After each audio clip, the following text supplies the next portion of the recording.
Bonjour et bienvenue sur French with Jeanne, un podcast en français pour les étudiants de français.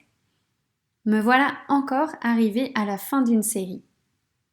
Honnêtement, je pense que j'aurais pu faire plus de 5 épisodes sur mes passions. Mais j'aime bien changer de thème de temps en temps. Il y a quelques semaines, nous avons atteint le chiffre symbolique des 10 000 écoutes. Au total, j'ai publié 29 épisodes, en comptant ceux de transition. Cela fait une moyenne de 340 écoutes par épisode. Ça reste un petit podcast, mais je suis très heureuse d'en être arrivée là. Voir ces chiffres augmenter fait très plaisir, car c'est presque mon seul moyen de savoir si mon podcast est écouté. J'en profite donc pour vous remercier de votre écoute et de votre fidélité. Comme je l'ai évoqué dans l'épisode précédent, je mène d'autres projets en même temps que ce podcast. Je voulais profiter de cet épisode pour revenir sur l'expérience du défi, ce challenge que j'ai proposé à quelques étudiants motivés. Pour rappel, il s'agissait de 7 défis que les participants devaient réaliser sur une période de 15 jours. L'objectif était de leur permettre de pratiquer les 4 compétences dans une communauté bienveillante. Je corrigeais leur production au fur et à mesure. Pour moi, ce fut une belle expérience avec plein d'apprentissages. Sur le plan éducatif, j'ai eu la confirmation que faire partie d'une communauté ou avoir un cadre pour pratiquer est bénéfique pour les étudiants. Cela crée une sorte d'énergie, alimentée par les participants eux-mêmes. Ceux qui ont activement participé à mon défi échangeaient entre eux, réagissaient aux productions des autres, se félicitaient et s'encourageaient quand les défis étaient plus difficiles. C'était vraiment sympa d'observer ça. Je pense que le fait de présenter les défis comme des challenges à relever stimule l'apprentissage. On utilise l'expression anglaise « gamifier » pour désigner quelque chose qu'on a rendu ludique exprès. J'avais beaucoup réfléchi à ce projet avant de le lancer, et surtout aux manières de stimuler l'engagement. Pour l'assurer, j'ai donc veillé à créer une ambiance positive et amusante, et j'ai sélectionné chaque participant en m'assurant de leur motivation.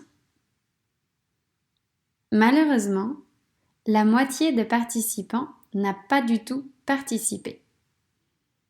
Plusieurs raisons peuvent expliquer cela. Les défis étaient peut-être trop durs ou pas assez intéressants.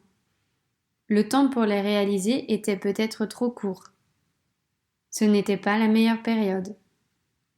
C'est complexe de trouver la vraie raison.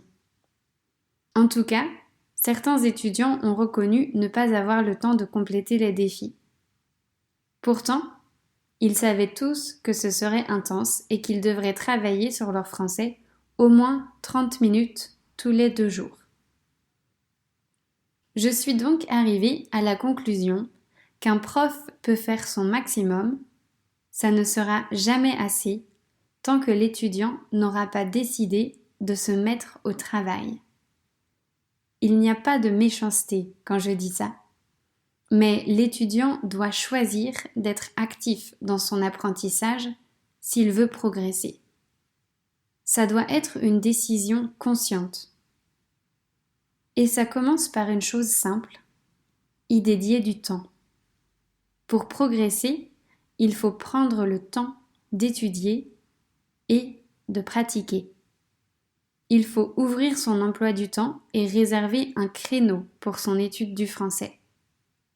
Ce créneau peut être utilisé pour écouter un podcast ou lire un article, pour prendre un cours de français ou faire des exercices en ligne. Peu importe. Le plus important est de prioriser son apprentissage, parce que sinon, le travail n'est pas régulier et les progrès sont plus lents. l'autodiscipline rentre en compte là-dedans.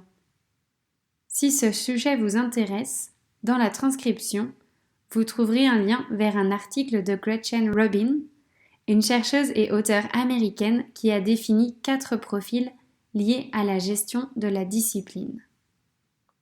Bref, comme vous pouvez le constater, mon défi m'a beaucoup fait réfléchir. Sur le plan professionnel, ça m'a confirmé le plaisir que je prends à créer un projet de A à Z.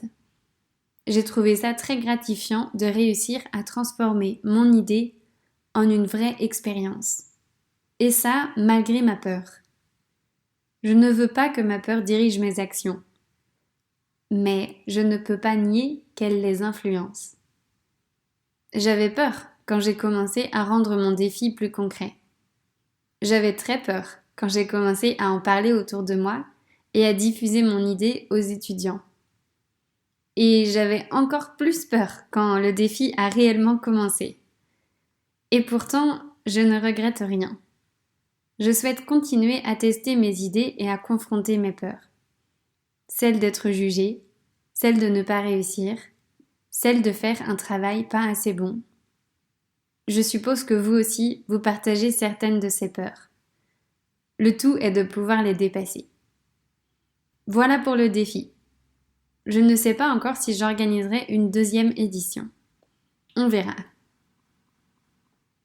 Je voulais aussi revenir sur un autre projet, la création d'un e-book. Cet e-book devrait contenir 45 activités pour pratiquer son français de manière autonome et régulière. Il est destiné aux étudiants de niveau intermédiaire et avancé. Les activités sont personnelles, c'est-à-dire que les réponses dépendent des individus, de leur personnalité et de leur situation. Je pense que ce type d'activité est plus efficace que de simples exercices de grammaire ou conjugaison. Si vous avez accès aux transcriptions de mon podcast, vous avez dû recevoir un email de ma part, vous invitant à me donner votre opinion sur ce sujet. En effet, avant d'avancer dans la création de cet e-book, j'aimerais recueillir l'avis d'étudiants intéressés par ce projet. Donc, si vous l'êtes, je vous invite à cliquer sur le lien dans la description de cet épisode afin de répondre à mon questionnaire. Il n'est pas long, 7 minutes maximum. Je reviens maintenant au podcast, et notamment à la prochaine série. Le thème de la série 6 sera des livres inspirants. Comme son titre l'indique, je choisirai 5 livres qui ont eu un certain impact sur ma vie. Et je vous expliquerai pourquoi. J'espère sincèrement que ce thème vous plaira. Je réfléchis aussi à la série suivante, car j'aimerais profiter d'être en France pour inviter des Français à participer à mon podcast.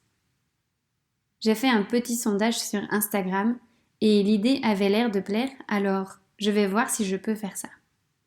En attendant, je vous souhaite une belle semaine. N'hésitez pas à laisser un commentaire sur votre plateforme d'écoute ou à partager mon podcast avec d'autres étudiants. Je souhaite que le plus de personnes possible puissent l'écouter. Merci à vous d'être arrivés jusque-là et à très bientôt.